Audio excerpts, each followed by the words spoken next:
All I can say is, given the children's sermon, I'm really glad I don't have a dialogue sermon today.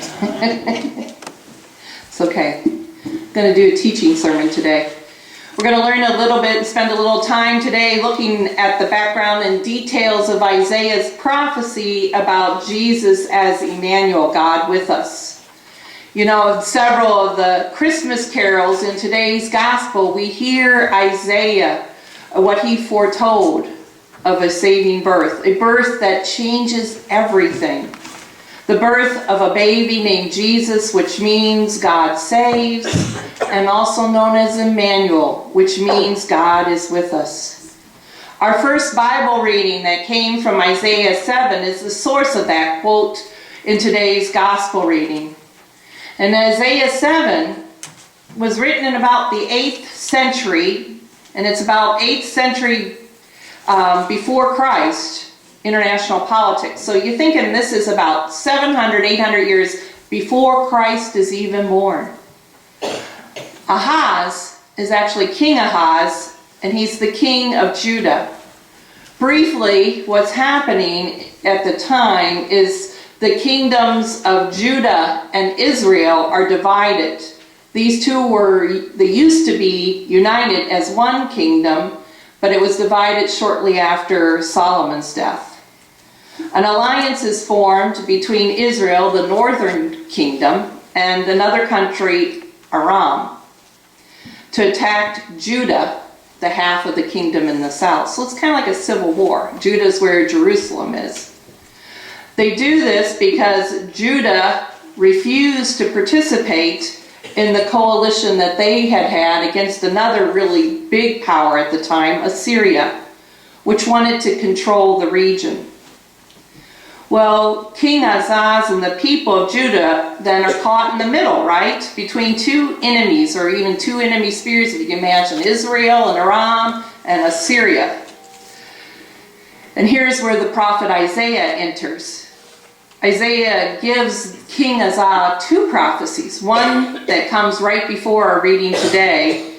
And first, Isaiah tells King Ahaz, "Take heed, be quiet, do not fear, do not let your hearts be faint, because of these two smoldering stumps of firebrands."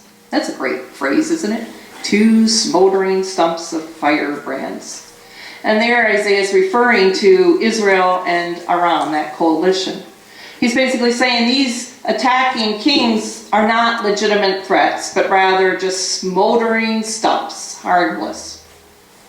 In addition, when Isaiah meets the king, it's kind of neat that he brings his son with him, because his son's name, and I'm going to probably butcher this just like any other reader would, is Shir Yashub, which means, more importantly, a remnant shall return. So basically here, they're saying that it's not going to be the end, no matter what.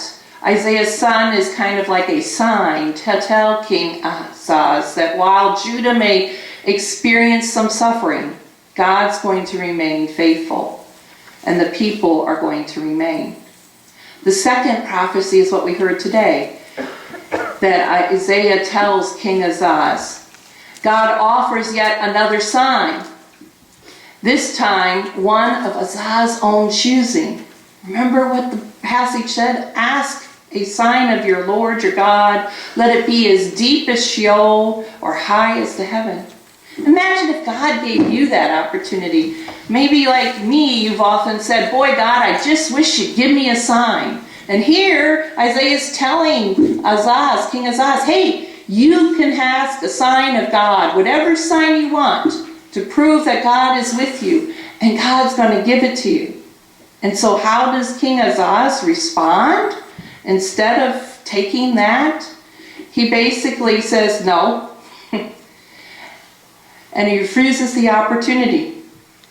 And in addition, not only does he say no, if you look at other places in the Bible, like in 2 Kings, King Ahaz also asked protection from the Assyrian king. So he turns to one of the two sides. It's the enemy of Israel and Aram coalition. King Ahaz actually submits himself to the Assyrian king, saying, quote, "I am your servant, your son. Come up and rescue me from the hand of the king of Aram and from the hand of the king of Israel, who are attacking me." He also takes silver and gold from the house of the Lord and sends it to this enemy king, Assyria.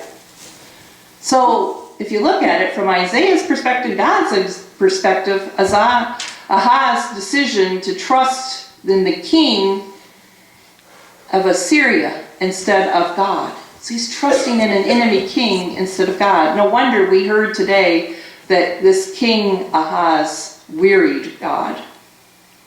This is where Isaiah foretells of what we know as Jesus' birth. God's salvation will come not from a baby. God's salvation will come from a baby, not the king or his alliance with the feared Assyrians. This is what calling Jesus Emmanuel, God is with us, first meant. The nation Judah faced a significant threat. However, the birth of a child demonstrated God's intent to save the nation. Even in times of significant social transition, turmoil, the community can live through the anxiety of transition because God is with them. King Ahaz was given everything we would want. The power to name a sign from God, the promise that God would help them and understand. And yet God did not abandon God's people. God is really with us. Maybe this really means that God comes to be with us as we are, not as we should be, or trying to be, or as promised to be, or that will be one day. But God is with us now, today, in this moment. God didn't work through the king, but instead a carpenter and a fiancé that becomes pregnant outside of marriage and not by her promised husband. God makes holy and blesses Joseph and Mary just as they were, common people, no different than you or me. Think of the plans Joseph and Mary had. A wedding, disrupted by an unplanned pregnancy. Plan to dismiss Mary, kind of like a divorce that would happen because they were legally bound together to be married. So this dismissal is a formal breaking of the vow, disrupted by angels that come. A plan to quietly wait for the birth, disrupted by an unplanned trip to Bethlehem. A plan to give birth in a quiet place, disrupted by no room at the inn. So, my question is, how are your plans gone this year? They've been disrupted at all? How about your plans for your life?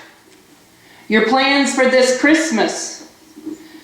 Do you ever ignore the Word of God and think you know best, like King Ahaz? Guess what? God is with you. And God's plan is not to strike you down, no matter how frustrated we might imagine God could be. God loves you. Just to prove how much God loves you, God chooses to come to you as what appears to be a helpless baby. Born in less than an ideal place and less than an ideal time. A baby that will grow up to suffer and die. Some promise, huh? Some source of help, right? A helpless, fragile, tiny infant. A Jewish man 2,000 years ago. A horrible death on a cross. Who is this God? The one who loves you no matter how weak you are, how helpless you are. no matter how much you suffer, no matter if you live or die. God who will love you now and forever, no matter what. No matter if your plans go perfectly as you choose or if they're totally disrupted.